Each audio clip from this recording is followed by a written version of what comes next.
Hey, welcome back to Timecode Cowboys. Sorry, it's been a little while since we've been on. Dan, how you doing? So I have to do this. It's a Air One sinus blaster, and it's really been helping me out.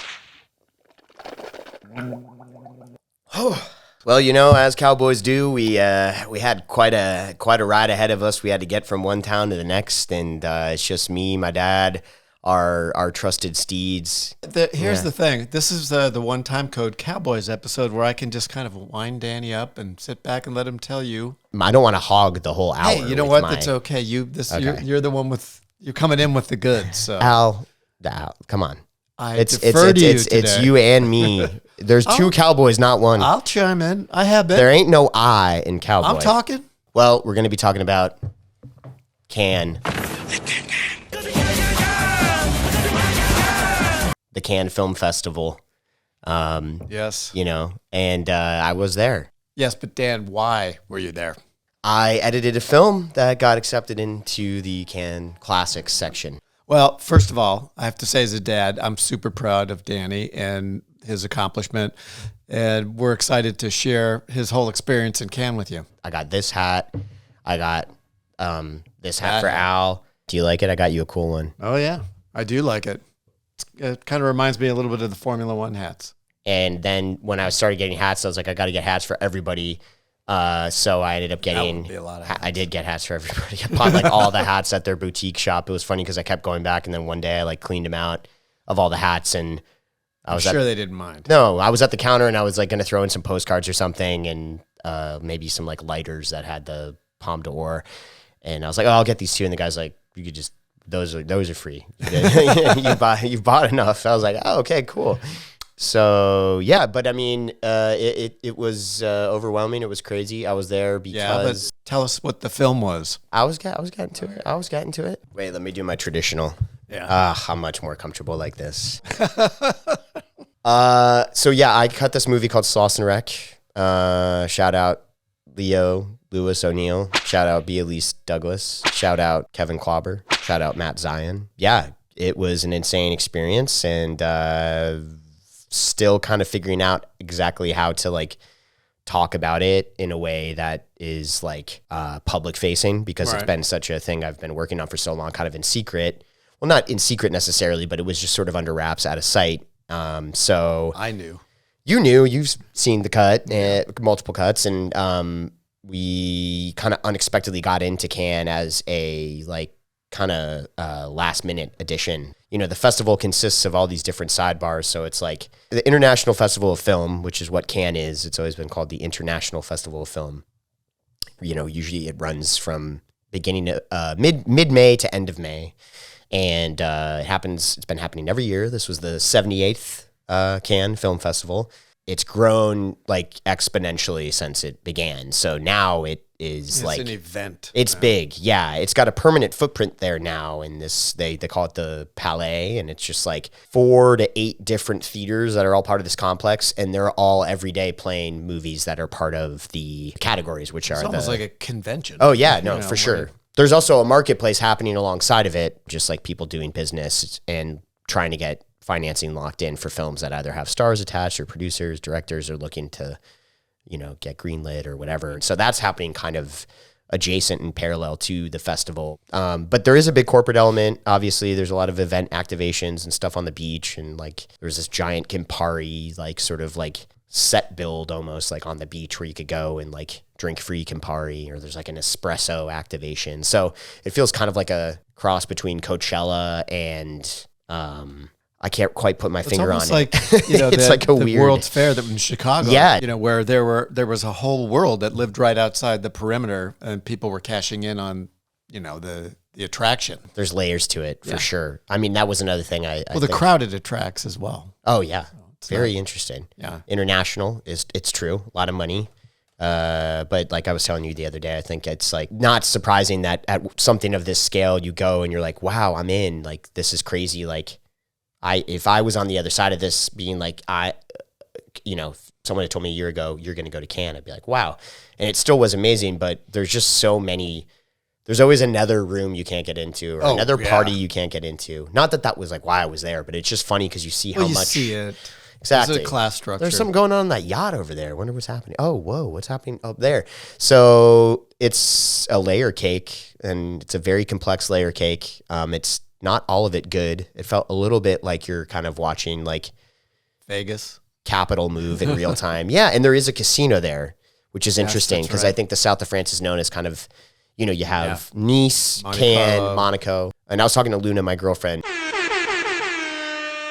who is half French and her dad's French. Cannes has this weird reputation as a town because like outside of the 2 months when, you know, because it's the uptime and the breakdown time, it's like 2 to 3 months where they're really booming with business and economy for the film festival. But then after that, it kind of dies down, and it's like, for sure, it's a seasonal thing. And then it's like, in terms of beach towns, a lot of French people are like, yeah, it's just not great. Like you would go to Nice or Monaco if you were seeking this sort of, or Saint-Tropez. So why not have a film festival to get people to come here? Exactly. So it feels like, don't get me wrong, it's beautiful, and I had an amazing time, and it was just insane to be in Europe, but it is funny to kind of zoom out from that and be like, well, what is it when it's not this festival? Yeah. It's just sort of this like, almost like written off beach town that is entirely designed and exists around, you know, the big footprint that this festival has every year, because it just brings in so much business. Yeah, I'm sure they swap out the menus at, you know, as soon as May hits. It's for sure, man. But for what it's worth, yeah, I was there for this film, Slauson Rec, which I can't get into too much detail in terms of like where we applied to prior to Cannes, but it definitely wasn't looking like a festival run was in the cards for us. And then lo and behold, after we kind of went on hiatus, because about the time that I stopped working on Slauson was when we began doing our pod back in March and April. Yeah. I got a call from the director. He had received an email, that they wanted to program the film and try to fit it into the Cannes Classics section. I wasn't surprised at all. I mean, the documentary is compelling. It's very watchable. Yeah, I know. It's just like sort of the first kind of brush with anything public. You know, we'd had some like test screenings, and I'd shared the link with you. The reception and some was friends. Warm, which was exciting. It was, yeah. I mean, it was kind of as expected. Nice where review it's like in Hollywood Reporter. Yeah, there was a couple good reviews, a couple more like shocked reviews, which is expected. But it's also like it's still so early, and I don't think enough eyeballs have been on it yet to really give it its valid worth. So I don't even want to get into too much of the critical reaction. But being there was crazy. It was a whirlwind. I've seen the film way too many times, so I can't even look at it critically anymore. I was really sick, actually, the night that the screening happened, like sick as a dog, and you can still hear I'm a little bit congested. So I kind of was sitting there in a daze. But sorry, to close the loop on Cannes, I was going to get into this earlier, but the thing is that it's these tiers, which I kind of understood following it in previous years. It's like you have the main slate competition, and those are the films in the main slate that are competing for the Palme d'Or, which is the Golden Palm, the kind of coveted top prize. It just so happens that in like the past 15 years, a lot of Palme d'Or winners go on to be Best Picture winners. Yeah. Which is pretty cool that like a festival like that is a bellwether of like what is successful throughout the rest of the year. Like Anora last year, or Anatomy of a Fall, or Parasite. So it's cool. It does feel in a way that Cannes has this like, they're better tastemakers for like the current state of cinema, like in terms of taking the temperature of where we're at, than like a lot of these award shows and places that are supposed to be like the prestigious kind of gatekeepers of culture. I know, even though the Academy Awards have a best foreign film, something like the Cannes Festival, where they're drawing filmmakers from all over the world, really widens the scope of the kind of material you're going to see. Yes. So main slate films compete for the Palme d'Or. There's also the Uncertain Regard, which is held alongside of that, which, as it sounds, is sort of films that didn't make the main slate cut but are still very interesting. They keep their remit much looser. They have a lot of genre fare and interesting stuff like that. There's Director's Fortnight, and then there's Cannes Premieres, which is usually stuff that's at a competition that's there to kind of have some sort of splashy international... Mission Impossible. Exactly. Kind of yeah, it's really kind of marketing more than anything. It's like European profile for a big movie that's already going to make billions anyway. So it's a splashy debut for sure. And every festival has to have that, right, where it's like, oh cool, we have a slot, we know so-and-so is going to be here. And then the Cannes Classics thing is usually reserved for films that are like restorations. So like even this year they had like, it was the 30th anniversary maybe 35th of Amoros Perros. So they had a restoration of that. They had restorations of Satyajit Ray films, who did the Apu trilogy. I went and saw one of his that was really good. So they do like, that's the side of the fest that's for the real heads almost. It reminds me, Dan, of when you and I went to Comic-Con, which started originally as a whole thing for people who collect comic books. But by the time we'd gone there, it had become such a big deal for all these movies and TV shows that all those people were shoved around to the edges of. Yeah. I mean, there's definitely the trade show element to Cannes, but it's like, it's definitely, it's countered by the main attraction. Yeah, there's a core there. Yeah. People that love film. For sure. Well, it's really this guy, Thierry Fremont, who runs the festival. And he kind of has this beautiful background that I was reading more about. And Thierry has been the head of the festival for a while, and he's this sort of distinguished older French man, kind of silver fox vibe. Thierry has a cool perspective because he, I think, kind of started more like working class, where he was like driving a truck or delivering prints or something from Lyon to Cannes, and just kind of began getting really curious with Cannes and showing up more. And he kind of worked his way in a sort of honest way, where it's like he was maybe started as like a print delivery person or someone kind of adjunct like that, peripheral. And then lo and behold, he's now head of the festival. So he has this cool kind of blue collar background where like he's been obsessed with film since he was young, but he also was like sort of an outsider. And I think he just, from what I can tell, he really cares about just like giving some shine to people that otherwise don't get it, and trying to honor the lifeblood of what this festival is. And it's a big tent. Well, that's the thing about the whole festival, is that it's that exposure that it could give to different films. So, that's what could spark getting a wide release. Yeah. And I was impressed with him. I mean, he ran around, he introduced our film. He's not only running the festival, but like having to be in multiple places at once. Probably but nice. It means a lot. Structure. No, it is, but I mean, it means a lot to him. Clearly, if he's willing to do the kind of the sprint, the triathlon of like running from this theater to this theater to say a word or say a thing, introduce the filmmaker, like it does matter to him. Because I saw him in the space of a few days show up at a bunch of things, and I kept asking myself, I was like, how is this guy in all these places at once? This is insane. Yeah, because basically what you're describing this main building as, it's sort of like the Cannes multiplex. It is. It's slightly nicer. I will say it's hot in there. Like, really, it got pretty steamy. Like it's the Palais itself is sort of this like 3-level structure, and the theaters kind of like diminish in terms of size as you go up, not in terms of quality, but just in terms of space and capacity. Yeah. And the AC also kind of just dissipates as well. So I got it. So it's a big budget movie, so you get the ground floor in the AC because the heat rises. So the smaller the film. Yeah, we were on the top floor. Exactly.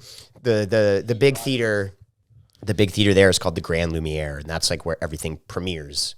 So when you see people on the red carpet going to like Cannes premieres, it's usually in the staircase to the Grand Lumiere, which... Did you see? Were you able to get in there to see anything? No, but we were right outside it because for our film, we screened, again, in this complex simultaneous with when Wes Anderson's movie was premiering. So we were sharing sort of a red carpet with them.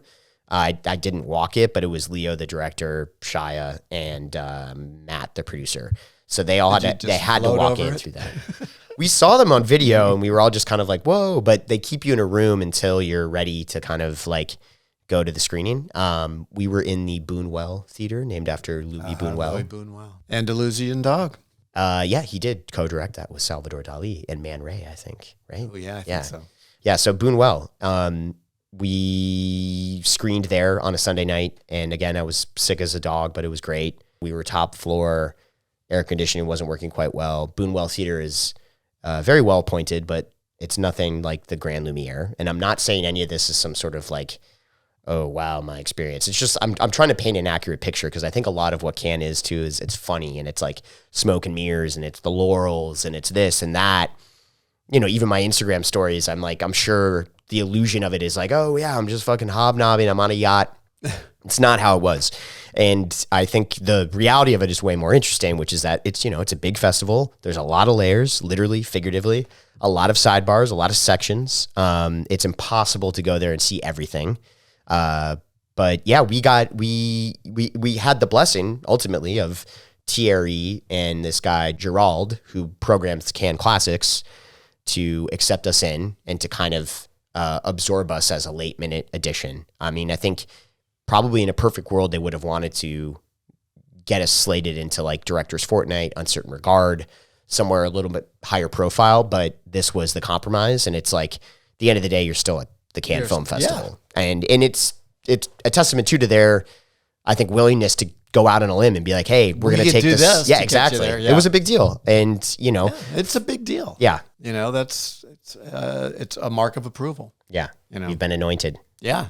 That's the big stage. Anyway, that was the long and the short of it. Again, I have a lot of content, and I just got some film back because Claire lent her contacts to me. So I was snapping a lot of pictures, and I got those developed. And it's funny how, even a 2-week trip, when you take such a hard pivot from your, prior experience, going somewhere like this, seeing something new, you're absorbing so much, your brain is working in overdrive, and it's like it did feel longer.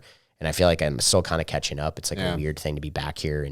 I get it for sure. I mean, not only did you travel intercontinental, but also you got thrown into the middle of this crazy like circus, Yeah, literally. Yeah. So I'm still kind of It's a lot to decompress for. It is. And I miss doing this too. I'm like back in the hot seat. I know. No, this has been good, you know? Yeah, totally. I missed it. I know I did too. Yeah. We're glad to have you back. Yeah. For a project like this where it's like it just consumes so much of my life, it's been just 2 years almost, right? Yeah. And just the mental energy. And I think the sort of headspace of like it being my baby too, which is like cool. I've never done anything like this, which was soup to nuts and been involved in the whole process. And I'm very grateful for it. But I think I also kind of like neglected my own creativity. And it's really hard, as you know, to kind of parallel path as an editor because I think in any craft as a filmmaker, there's so many things going on and you're thinking about so much stuff that your brain just gets tired. It would be one thing if I was working somewhere and I could knock to a job that is more just sort of like by the numbers. It's like in some ways the tedium of some of the jobs I've had in New York where it's like it's more corporate or cut and dry. It's like it does allow you to kind of clock in, you do your thing, but you have room to dream and you have room to do other stuff. And it's just, it's a curse and a blessing of working in the creative arts. Well, that's the thing. You're selling your creative energy. When you're on a gig, it's all in. Okay. I find it very difficult to like double path and split off part of my brain for the end of the day to be like, hey, I just put in 10 hours on this thing, really grinding on trying to crack a new structure for this film. Let me get home, have dinner, and then try to write for myself. It's just like, it's impossible. Well, that's that's the thing about the film industry or any project-based industry is that it's cyclical. It ends. The project ends. And because everybody gets thrown together so quickly, you have to bond immediately to get the job done because a film crew works like an organism. Yeah. I mean, it is an interesting thing. Maybe we can kind of take a tangent here because I know we've talked about it just like colloquially, whatever, before where, you've told me over your career, you've had a lot of, chapter breaks where things start, they end, they get picked back up. And it's like, I'm still kind of at that point where, to date, this was definitely the biggest thing I've ever been involved in terms of like having some authorship and my fingerprints are on it. I think it's one thing to be like prior to this an assistant editor and get kind of, you go through the churn and burn where you're on a thing and then you're off and you're almost just like, yeah, fine. It was so transactional to begin with that I'm almost grateful to be away from it. But there's always the common thread of like, whatever your role is, film involves other people. And it's like, you do have this kind of misfit ragtag family for whatever duration you're working on a thing. I think that's one of that's a positive to me, I think. Like we got lunch with Crescenzo Notarale yesterday, who was DP on CSI for years and years and who we hope to have on the pod. Crescenzo, I'm looking at you. No, I think he's coming. Crescenzo, get on the pod. All right. But I mean, it's like families like that is what I think I miss. And like, I also know those connections. It's a work family. It's like, I mean, both of us did theater too when we were young. And it's that same kind of bonding experience that you get because you get thrown together and you're going to do a project and it's all hands on deck. And so really quickly you break through a lot of barriers that you might have on in other circumstances like that. Right.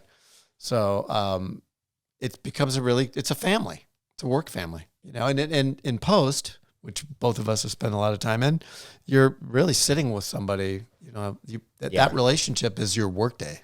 Yeah, I know. And I think I felt that majorly on this, and I got really close to everybody involved, and hope those relationships continue. But it's like, you know, a thing like a festival is a kind of like nice cathartic. It is. It's good because it gives you a sort of punctuation to the project. I mean, you know, it was this weird feeling of like having gone through something, right? And it's like the relief of being on the other side of it, but also mixed with a bit of regret and a bit of like kind of, oh wow. So I guess that's over now. Maybe right? I'm not going to see these people again. Yeah, I mean, and you know, it takes effort, but it's definitely been a life-changing experience. I try to soak up every moment of it. I have a lot of vlogs and pictures and sort of just like on the fly anecdotes that I was sending you and the family chat while I was away. Hopefully you could Maybe I can pepper some of those in. I feel like I documented it pretty well while I was there, like on Instagram and stuff, but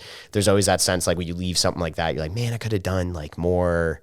Well, you also had time for yourself. Let's talk about that because that was important for you after coming off of 2 years on this. So my eat, pray, love portion of the trip. Where you grew much, I won't say silent, but we didn't hear as much from him, which I was very happy about. I thought, good for him. I mean, self-care. I think it was easy. I put myself in a position where I knew my flight back was paid for. So, you know, I was like, as long as I have the time and I'm not rushing back for anything, you know, call it what you will. Maybe in some part of my brain, there's a negative aspect to me that kind of like shoots down ideas or feels guilty or ashamed. I'm like, hey, you can't do that. Get back here, do that. But I knew because my girlfriend Luna. So I knew my girlfriend Luna was going to be gone with her family. I wasn't rushing back to another job. I felt quite urgently, at least maybe not my conscious mind, but my body was telling me that I was getting burned out after this thing. And so I had sort of roughly planned this out prior because like I was not quite 100% on it. And then like when we got closer to the date of being there, I was like, okay, I definitely need it. So Dan, you do have to own up to the fact that you used AI to help you plan your trip. Yeah, I used ChatGPT because I was like, here's my situation. You know, I will say something about the AI stuff is that like it's so agreeable that it's like laughable. I know, right? Like, but there's part of me that kind of likes that AI is so agreeable. It's like, hey, take the day off. You're a great guy. It's so much of a yes man to things where it's like I'll float ideas of like, hey, I'm just trying to itinerize a trip. I know I'm going to be, you know, here for these dates. I'm flying out of Marseille on this date. If I rented a car, where could I go that's like within a couple hours of France that I could stay at for a decent rate? And, you know, I mean, it acts like a Google. It's essentially just collating information, right? It's like combining a bunch of different searches together. And now they have this feature within ChatGPT where you can actually see as it's kind of tabulating and collating information, you see what sources it's pulling from and you can ask it for sources and footnotes. So, but it's still just super positive. Like, I'll be like, yeah, like, what if I did this? Danny, that's a great idea. You should definitely do that. What's wrong with that? Yeah, I'm like, cool. Okay. Thanks. I'm not feeling so good today. yeah. Oh, come on. Yeah. You're the greatest. Yeah. No, you're the greatest editor ever. And I'm like, did I tell you to be active? Is this how you're programmed so that I keep subscribing? Yeah. I mean, it's obviously a coded thing where it's like, you know, they want us to keep paying their plus subscription. That positive reinforcement. Exactly. So that's what I did. I kind of was able to zone in on a place that was a couple hours north, pretty remote, just in the provincial countryside, you know, literally like rolling hills and cows and sheep. And so it felt a pretty good place to be off the grid. I had always said like, okay, cool. I'm going to get there and I'm not going to put too much pressure on myself, but I would love to sit and write and, you know, finish something. And what started as, I think, as just sort of like a modest goal grew into a pretty regular practice every day where I decided to handwrite things. No, I was impressed with the hand. Thank you. My hands would be hurt. Cramped up. It hurt. I had photos. I was like, you know, it was pen, and like I was doing that thing where I was like so close to the page where the ink was just coming off on my my fingers. But it felt good, and I got into a good flow, and I ended up writing something like 90 pages, handwritten pages from like a legal pad. I had gone to the supermarket to get a bunch of groceries when I got into town and found like these like legal pads. There's the big papers. Yeah. And like pens. And I was just like, let's fucking go. So, felt good to not be, I don't know, staring at a screen. It's all this cliche shit. I don't want to sound like I'm on my high horse, but like it really did help me. Don't give me the hi-hat. You know, I'm not giving you the hi-hat. I'm not even wearing a hat, so how can that be? But yeah, it was good. It was just like, it felt like a really good pocket of time to kind of just decompress and journey inward and remind myself that, like, you know, I do love writing, and I don't know what shape that's going to take, whether they're shorts or they're films or they're whatever. It's like, it just, the at a bare minimum, just being there and getting self-generating felt good. Yeah. I mean, you needed to get that out. You got to have a creative outlet. I mean, that's sort of what this has been too for us. Yes, exactly. Yeah. What I did was kind of akin to sort of like cinematic journaling. Like, I would kind of remember things, but in the framework of like what a screenplay would look like, where it'd be like, okay, here's the year, here's the setting, you know, these are the things that happened. It was very kind of incidental in terms of listing through things in a factual way, but then maybe I would hit upon a memory and be like, oh, wait, let me expand on that because this happened. So yeah, I just had this brain dump, and I watched a lot of movies by myself, and, you know, would FaceTime Luna when I could. But bulk of the time was spent just sort of on my lonesome in towns where nobody knew me, and I could barely speak the language. Man with no name. It felt good, man. It felt very anonymous. I was just kind of like floating. Beautiful. But I do think by the end of it, I was definitely feeling like ready to come home. And it was good. I spent the last couple of days, I had to leave the place I booked because they had someone coming in. So I ended up staying at a different B&B in the Luberon Valley, which is kind of closer to where I had to fly out from Marseille eventually. So I sort of wound my way back down after going north. And those last couple of days weren't as writing based just because I had to be in the car and relocate. So I ended up going. Some of it's travel, right? Yeah, exactly. Which is fun. Just driving in a foreign country is fun. Yeah. I mean, the freeways there are freeways where it's like they work as intended. Get on it. There's maybe one or two exits. It's very streamlined. Well, here you might get shot. Yeah, I literally on the way over this morning, I was like, it's crazy. Yeah. Like, it's just wild. Yeah. But yeah, I mean, maybe I was looking at it with rose-colored glasses, but it just was, there was zero incidents. And I drove a lot during this trip. I was up and down and going through small towns, and it was just, yeah, great. So I ended the trip in Luberon. I went to see Ridley Scott's vineyard, which was really cool. He bought a piece of property in the Luberon Valley, which is like sort of this like notorious for wine snobs. It's like where some of the best wine in France is made. You try the wine? I did, yeah, and I brought back a couple bottles. So he had bought the property in the 80s for his family, kind of spruced it up over time. There was a winery there back in the day, and I think it kind of went dormant. And then during COVID, he invested a lot to kind of get it back up and running again. So I can insert pictures. Like, the place is state of the art. They redid it circa 2020. So it's all like brand new, well designed. I mean, he's a designer, his background. So like you can tell his touch is there, but they'll have like Ridley props. Was there a giant alien creature there? There was not an alien creature, but they had the spacesuits from the movie. So when we went to Coppola's winery. Yeah. I mean, it's very much, I think, taking a page out of his book where it's like he has the different ephemera from his films and posters and props. I mean, I loved it. It's very well designed. I'm a big Ridley fan.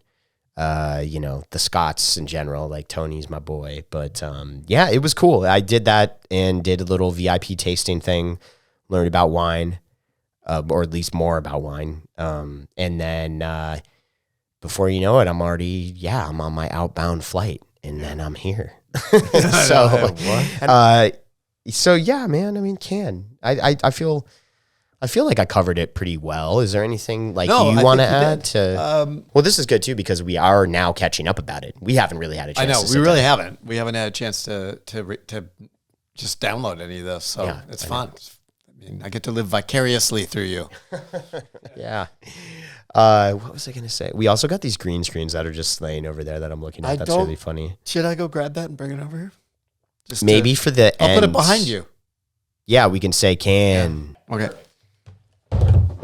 All right. So just signing off here from Cannes to California. We take this pod wherever it needs to go. We follow the stories that are coming back to you, cowboys and cowgirls. So thank you so much, and we will see you guys again very soon. Hopefully Al will have one of these green screens next time. Okay. fuck it. Au revoir, mes amis.